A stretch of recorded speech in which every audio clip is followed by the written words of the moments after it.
Queremos mantenerte informado. Aquí inicia Mira Noticias Ahora.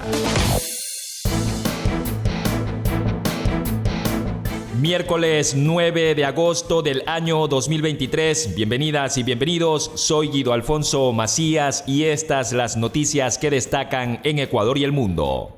La información de Ecuador y el mundo en Mira Noticias Ahora. 3 hombres fueron asesinados a tiros dentro de un taller de fibra y pintura de vehículos en el barrio Altamira de Manta. El hecho se registró pasadas las 13 horas de este miércoles 9 de agosto del 2023. Este nuevo ataque armado en la ciudad de Manta se registró a unos 50 metros de la iglesia del Divino Niño. Integrantes del Cuerpo de Bomberos de Manta ingresaron al local y confirmaron que 3 sujetos no tenían signos vitales. Se informó de manera preliminar que individuos armados ingresaron al taller de fibra de vidrio y asesinaron a los 3 hombres. Según información extraoficial, 2 de las víctimas eran trabajadores del taller de fibra. 164 personas han muerto de manera violenta en lo que va del año 2023 entre los cantones Manta, Montecristi y Jaramijó, desde que se declaró el estado de excepción en la provincia de Manabí por parte del gobierno. Se han registrado 12 muertes violentas en este distrito.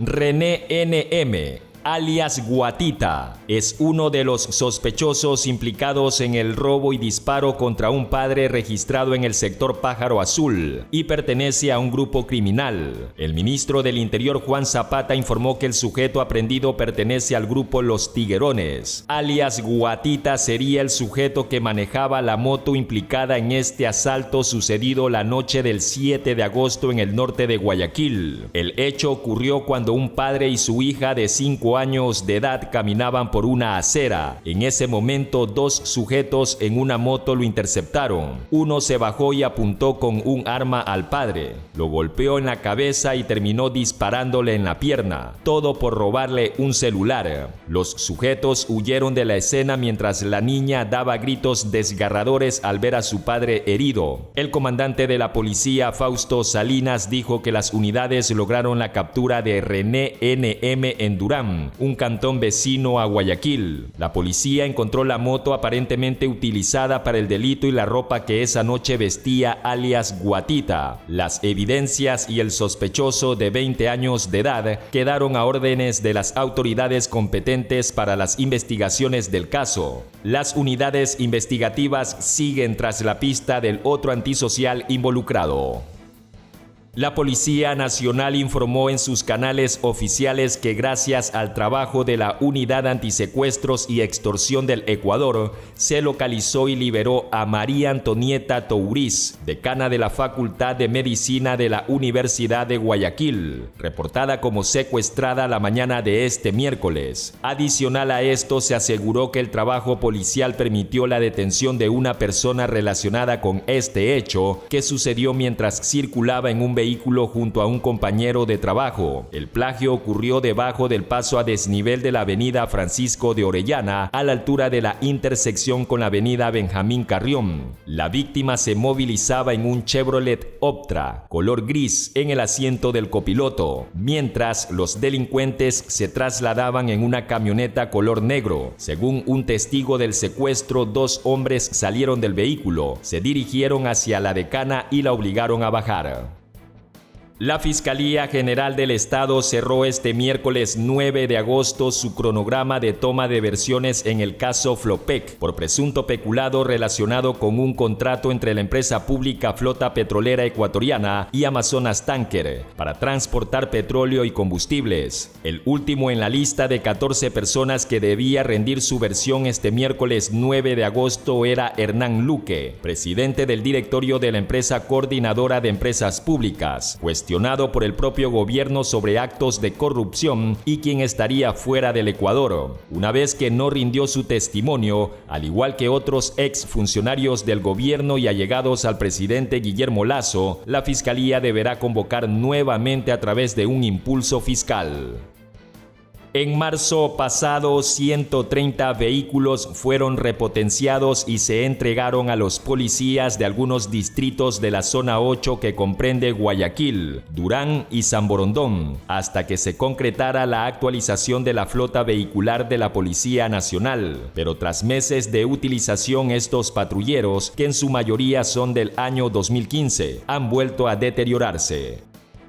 El delantero de la selección de Ecuador, Egner Valencia, se expresó en sus redes sociales sobre el lamentable hecho ocurrido en la cooperativa Pájaro Azul al norte de Guayaquil, donde dos motorizados atacaron a un padre en presencia de su hija pequeña. ¿Hasta cuándo vamos a soportar tanto dolor?, fue el mensaje que escribió el máximo artillero de la selección sobre este suceso. Guido Alfonso Macías, en Mira Noticias Ahora.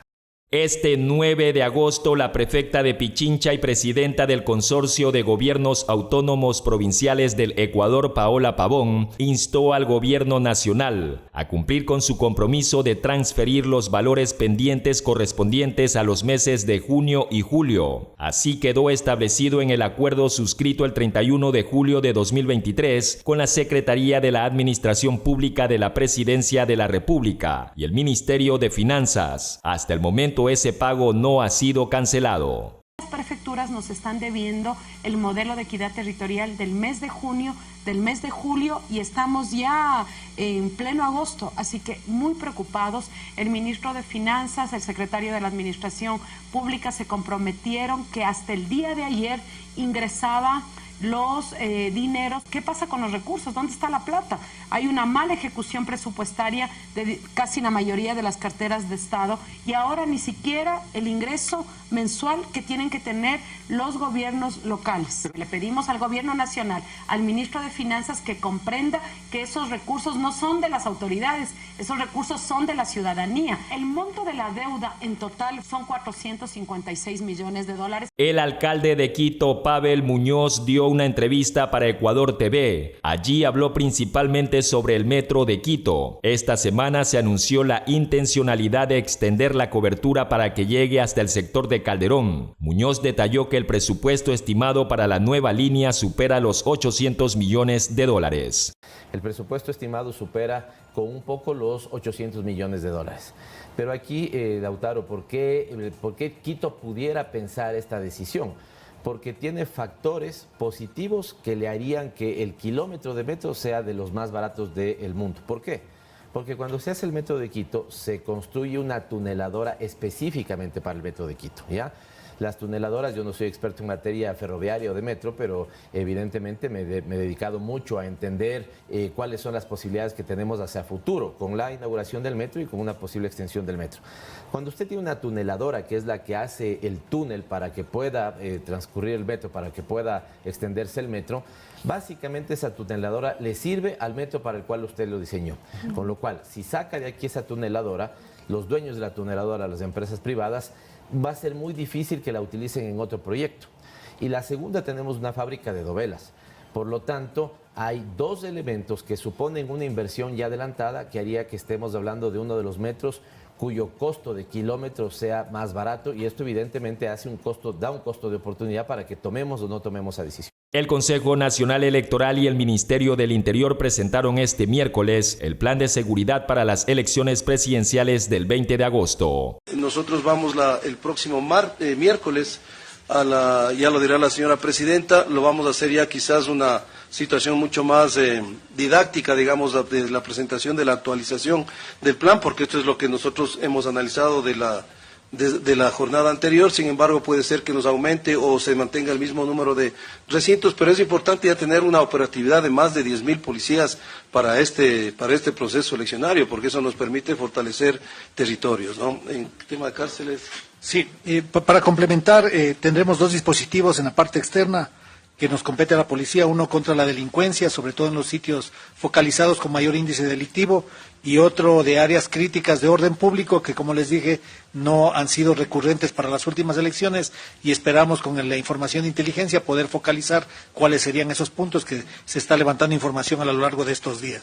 Igualmente, con respecto a los PPL, recordemos que únicamente pueden ejercer el voto quienes han sido quienes no han sido sentenciados, que están todavía con privación pero no tienen sentencia, por lo tanto está principalmente focalizado en los centros de detención provisional, donde tenemos el control para ingresar y el acceso se puede manejar de una forma rápida. Me parece que de los de 4.751 PPLs en las últimas elecciones fue muy baja el nivel de participación de los PPL. En deportes.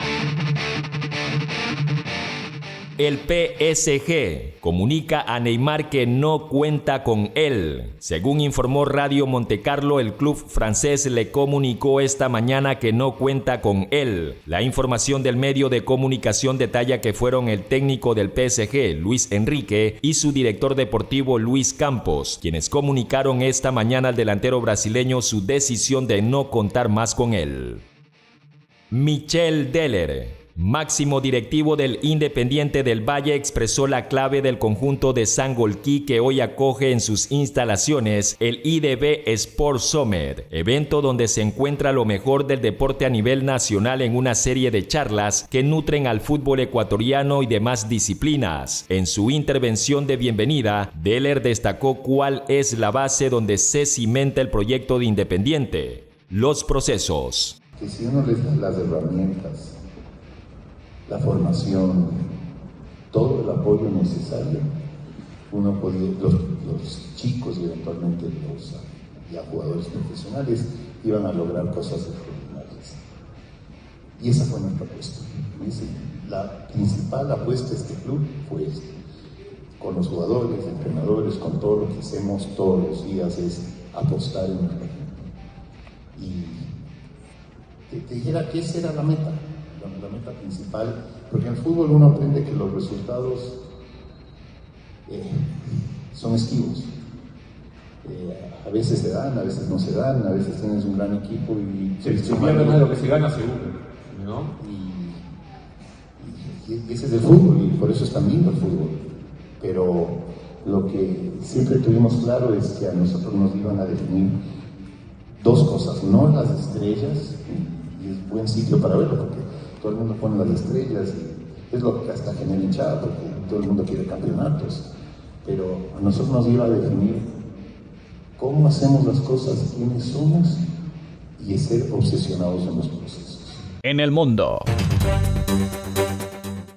Autoridades meteorológicas de España reportaron este miércoles las temperaturas más altas de la tercera ola de calor que afecta al país, donde varios puntos superaron los 40 grados centígrados. La Agencia Estatal de Meteorología registró la temperatura más elevada de la jornada de la estación La Roda de Andalucía, provincia de Sevilla, donde a las 16 horas con 40 minutos los termómetros marcaron 44,6 grados centígrados.